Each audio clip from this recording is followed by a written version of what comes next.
Warta Kita. Bismillah, alhamdulillah, wassalatu wassalamu ala rasulillah, wa ala alihi wa sahbihi wa man walah, amma ba'd. Pada kesempatan kali ini, kami akan menjawab 2 pertanyaan yang disampaikan kepada kami, dan ini mewakili banyak jamaah sekalian. Baik, pertanyaan yang pertama adalah, mengapa harus mendaftar terlebih dahulu untuk ikut kajian yang diselenggarakan oleh YTS?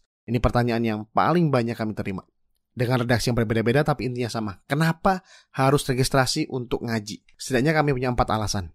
Alasan yang pertama dan yang utama adalah untuk menjaga diri-diri kita dari terinfeksi COVID-19. Karena sampai hari ini belum ada pengumuman resmi dari pemerintah bahwa wabah telah musnah, pandemi telah usai, dan kita bisa kembali beraktivitas dengan tanpa mengenakan masker atau tanpa melakukan protokol kesehatan sampai hari ini. Bahkan beberapa hari terakhir ini, kasus aktif COVID-19 meningkat lagi di Indonesia. Dan na'udzubillahi min dzalik, kita tidak ingin mencapai gelombang 3.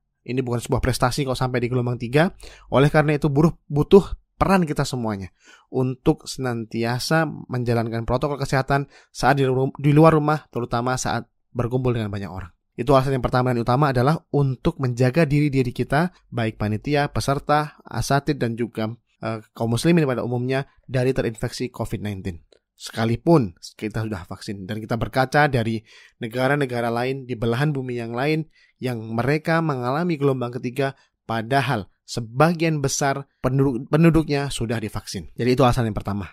Alasan yang kedua, untuk menjaga perjanjian atau kesepakatan dengan pihak DKM. Seperti yang sama-sama kita tahu, masjid-masjid atau tempat-tempat kajian yang menjadi lokasi diselenggarakannya kajian yang diselenggarakan oleh YTS adalah masjid-masjid atau tempat-tempat yang dikelola oleh lembaga atau pihak lain.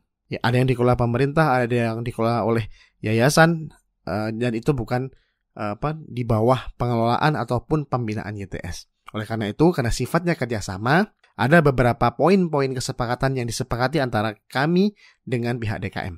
Dan poin yang paling utama adalah mereka meminta pembatasan jumlah peserta kajian. Dan poin itu untuk menjaga poin tersebut, salah satunya adalah dengan dilakukannya registrasi.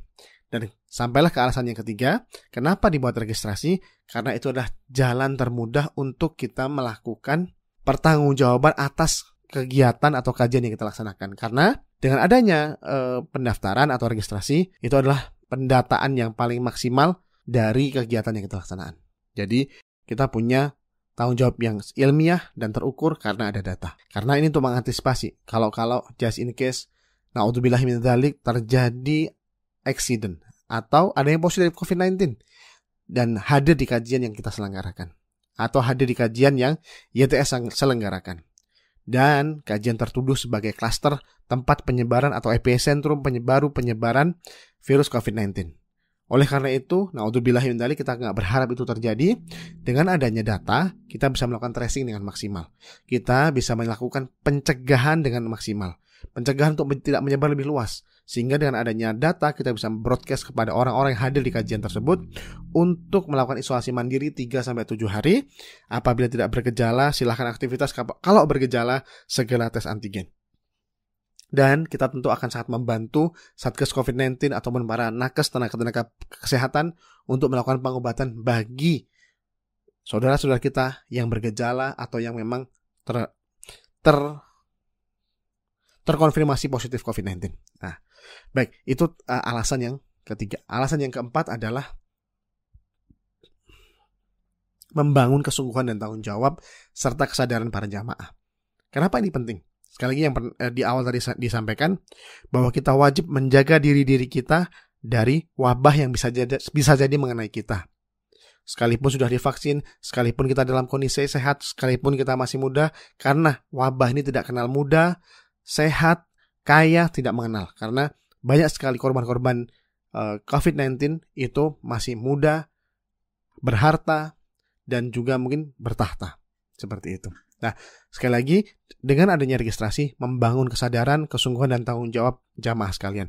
Karena tugas untuk menyelesaikan pandemi ini bukan semata-mata tugas pemerintah, bukan semata-mata tugas panitia kajian, tapi juga tugas kita semuanya. Dan para jamaah melakukan perannya dengan melakukan protokol kesehatan ketika berada di area kajian, selama kajian, dan mudah-mudahan dengan begitu kajian bisa terus terlaksana dari waktu ke waktu, semakin baik pelaksanaannya, wabah lekas musnah, pandemi segera berakhir, dan kita bisa kembali duduk di majelis-majelis ilmu, di taman-taman surga Allah Subhanahu wa Ta'ala, di majelis-majelis, di masjid-masjid yang kita sangat rindukan, dengan suasana dengan juga pelaksanaan yang jauh lebih baik lagi. Itu terkait dengan 4 alasan kenapa kita lakukan, kenapa harus registrasi untuk ngaji di kajian yang diselenggarakan oleh YTS. Dan kami menghimbau panitia-panitia dakwah, lembaga-lembaga dakwah agar memperhatikan hal ini, terutama ketika melaksanakan kajian yang dilaksanakan di tempat-tempat umum, di tempat-tempat keramaian, di tempat-tempat publik, dan mengundang banyak massa. Tentu kita sudah bisa analisis, sudah bisa kita prediksi kalau mengundang Ustadz B, Ustadz A itu nanti akan berpotensi menghadirkan massa yang banyak atau menghadirkan jamaah yang banyak. Lalu kita sudah terbitkan poster, ya, sudah sama-sama juga kita ketahui seruan, himbauan, ya, ajakan di poster untuk tetap melaksanakan protokol kesehatan di beberapa tempat, tidak semua, di banyak tempat boleh kami katakan demikian, itu tidak bisa berjalan dengan efektif karena begitu antusiasnya, begitu tingginya animo para jamaah untuk menghadiri kajian tatap muka setelah sekitar hampir 2 tahun tidak bisa melaksanakan kajian tatap muka di tempat-tempat yang biasanya kita ngaji. Nah, itu mungkin jadi satu alasan. Jadi dengan adanya registrasi itu mempermudah kita melakukan pembatasan orang. Baik, pertanyaan yang kedua yang akan kami jawab di kesempatan kali ini adalah apakah semua kajian YTS wajib registrasi? Jawabannya adalah tidak. Ya, tidak semua kajian yang diselenggarakan oleh YTS itu wajib registrasi. Sebagai contoh, kajian yang diselenggarakan Yayasan Tarbiyah Sunnah di Masjid Umar bin Khattab Selacau Batu Jajar tidak memerlukan registrasi atau pendaftaran untuk hadir di kajian tersebut. Jadi gini teman-teman sekalian, ini sederhananya kaidah yang kami lakukan ketika akan menentukan sebuah kajian itu perlu dibuat registrasi terlebih dahulu atau tidak bagi para pesertanya. Setidaknya kami punya 3 parameter atau 3 variabel dalam menentukan kajian itu perlu ada registrasi apa tidak. Variabel yang pertama adalah pemateri. Siapa pematerinya? Ya, karena tidak dapat dipungkiri ada ustadz-ustadz yang populer, ada ustadz-ustadz yang memang kalau dulu ada dai sejuta umat, begitu ada ustadz mungkin sejuta umat, ada sejuta ummahat, ada ya apapun namanya di para jamaah sekalian, intinya ada ada ustadz atau para ustazah yang memang menyedot massa ketika diundang atau menyampaikan ceramah di suatu tempat. Jadi pertama adalah sosok siapa pematerinya. Yang kedua, di mana lokasinya. Ya, kalau sosok yang pertama tadi adalah siapa pematerinya dan kita tahu pemateri ini akan mengundang banyak orang, kita lihat juga lokasinya. Karena di beberapa tempat bencana, di beberapa lokasi bencana, asatid atau para asatidah yang cukup tenar, yang cukup banyak jamaah yang hadir ketika beliau mengisi kajian, ketika beliau mengisi di tempat-tempat bencana atau mungkin di tempat-tempat terpelosok, misalnya ngisi di Pulau Nusa Kambangan, tentu tidak akan mengundang massa yang banyak karena daerahnya tidak terjangkau. Jadi lokasi kajian juga sangat berpengaruh. Yang ketiga adalah kapasitas tempat kajian atau kapasitas masjid tersebut. Jadi 3 variabel ini yang kami jadikan landasan untuk menentukan sebuah kajian itu diperlukan registrasi atau tidak. Seperti itu. Dan tentunya juga ada variabel keempat. Nah, ini mungkin saya tambahkan jadi 4 variabel. Siapa yang mengisi, tempatnya di mana, kapasitasnya seberapa, dan yang terakhir adalah dilaksanakan pada waktu kapan. Karena misalnya kajian yang dilaksanakan pada subuh cenderung tidak mengundang massa atau jamaah terlalu banyak karena mungkin akan ribet ya, karena tidak domisilnya tidak dekat, atau mungkin para akhwat yang tidak baik kalau berpergian di kegelapan ya, seperti, dan alasan-alasan lainnya. Jadi ada 4 variabel yang kami perhatikan. Saya ulang, bukan 3 tapi 4. Yang pertama adalah siapa pematerinya, lokasinya di mana, kapasitas tempat atau masjidnya seperti apa, sebesar apa, dan yang terakhir adalah kapan dilaksanakannya. Baik, itu mungkin 2 pertanyaan yang kami jawab pada kesempatan kali ini, dan mohon izin untuk mengajak, yuk sama-sama kita disiplin taat protokol kesehatan selama belum ada pengumuman resmi bahwa pandemi sudah berakhir di negeri ini. Panitia dakwah, lembaga dakwah, majelis taklim dimanapun berada, khususnya di Kota Bandung, mari laksanakan kajian yang berpotensi mengundang orang banyak dengan tata laksana yang tertib protokol kesehatan. Mudah sekali tinggal membuat publikasinya dan ajakan untuk taat prokes, dan saran kami, buatlah registrasi.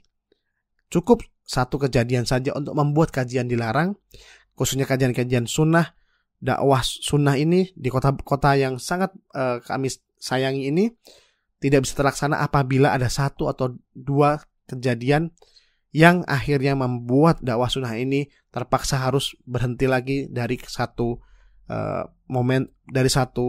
kegiatan, yaitu kajian tatap muka. Dan yang berikutnya, jamaah, yuk taat protokol kesehatan. Wabah belum musnah, bahkan jumlah yang terinfeksi, jumlah kasus aktif COVID-19 meningkat lagi di beberapa hari terakhir ini. Memang benar kita sudah divaksin, bahkan sebagian besar kita sudah divaksin lengkap, tapi ada gap atau jurang ilmu pengetahuan yang masih belum pasti berkaitan dengan efektivitas vaksin dan durasi imun yang terbentuk pasca vaksin lengkap diberikan. Ada yang 2 tahun nanti harus vaksin lagi, ada yang kurang dari itu, ada yang hari-hari ini sudah diseru untuk suntik booster.